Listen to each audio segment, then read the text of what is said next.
Thursday, I was studying for what would be the biggest test of medical school so far when the remnants from Hurricane Ida rolled through and impacted New York with heavy flooding. Even though my Black Beauty is almost 7 years old, when I got home, I put the fins in her and went to bed hopeful that there would be swell tomorrow.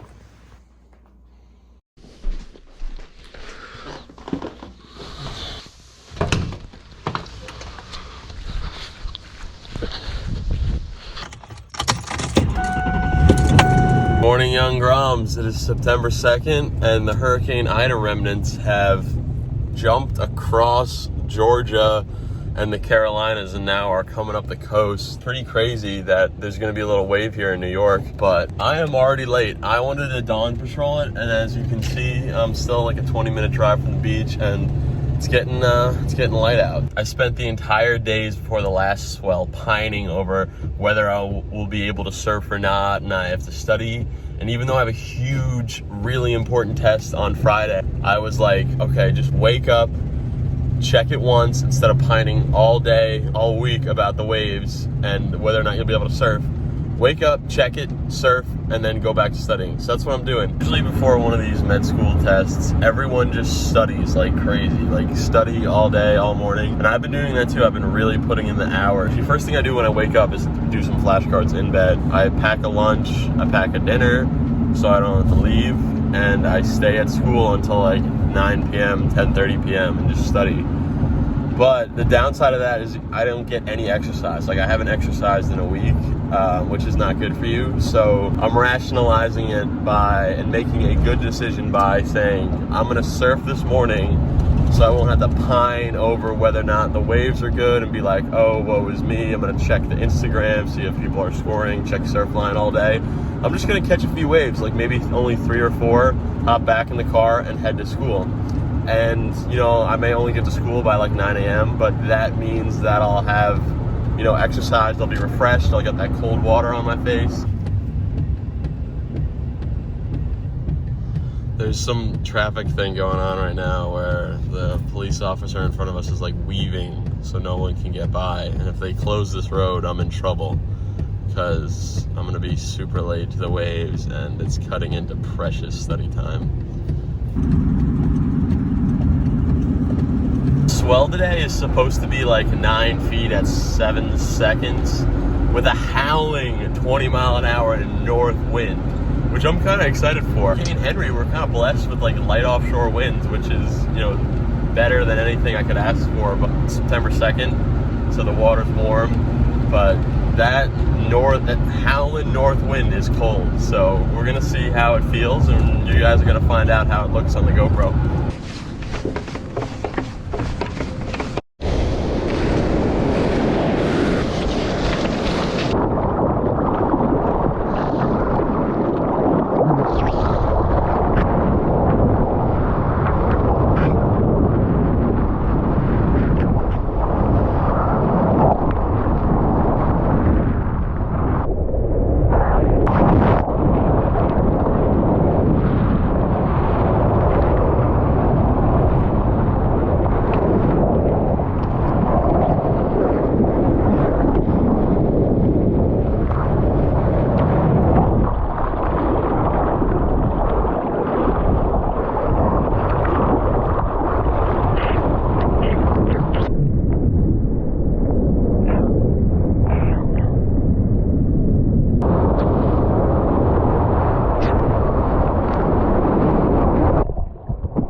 7:30. Now I gotta study.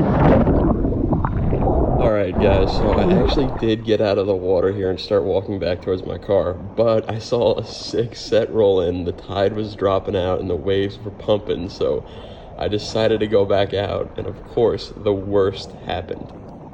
I lost my GoPro. And that's basically the worst thing you can happen when you're a surfer like me who has no budget, no money.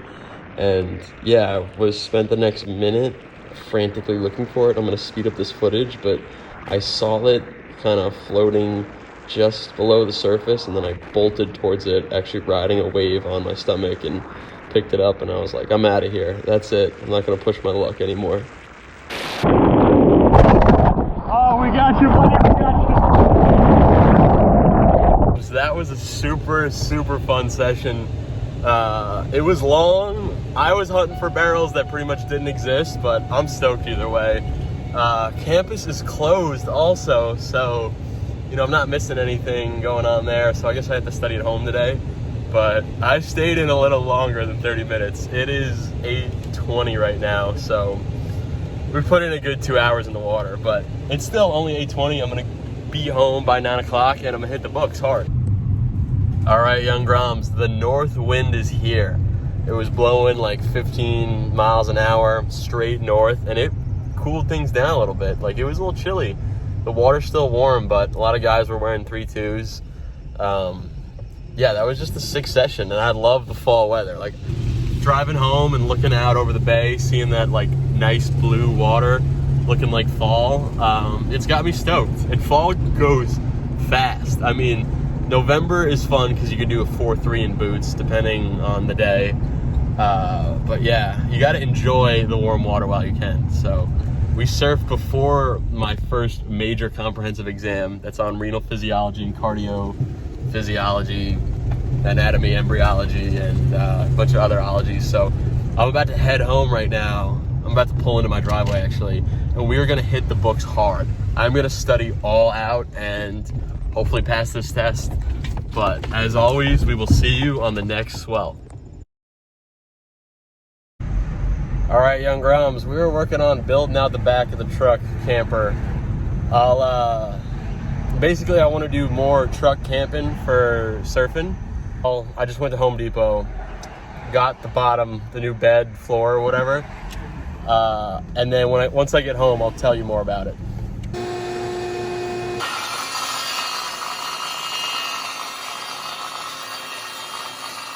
As you guys know, I just took my first big test of the semester, and I'm kind of stressing because it really didn't go that well.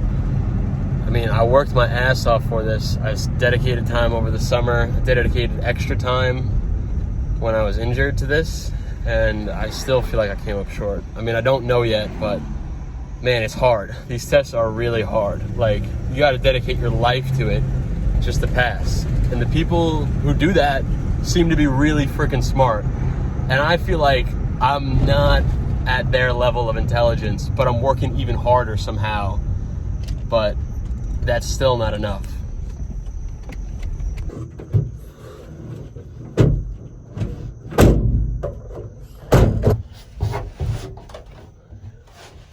I'm not letting med school and all these other crazy things I have pulling me all other ways stop my love for surfing. And I want to continue adventuring and surfing regardless of what the demands of my career, lifestyle, family put on me. Found a little bit of time to go out and get a piece of wood basically for my truck. And this brings me to my next thing. I know nothing about woodworking, truck builds, nothing. I figured I would just start. That's the way I do every unit with studying. I don't know the best way to study, I just start. So yeah, I just started. I went to Home Depot and bought a $39 piece of wood, and this is gonna be my bed. I figured it's gonna provide me with a little bit of insulation because when Brett and I slept back here in Maine, it was 22 degrees out and we didn't have anything below us. And it was basically just like the normal air. So cold, and I think just this little piece of wood will add to it, and it'll just start me on my truck build. Like, I've learned so much already just going to Home Depot. Basically, I just want what all surfers want. I want to be able to go up to Maine for a few days and surf some insane slabs. And that's what I'm going to try to do with this. Like one of those hidden point breaks, drive 11 hours, get skunked, and at least have somewhere to sleep. Now, I want to get really good waves. I want to score waves in new locations. I've surfed my home break just like everybody else millions of times, and I really just have this desire to go up north, go to Nova Scotia, and be able to sleep somewhere where I won't die of frostbite, because I've spent a bunch of nights in the actual cab of the truck and it gets so cold. I think this will just help me adventure more, and I'm super excited, guys. So make sure to subscribe, because we are venturing further north and we're going to be warmer while doing it.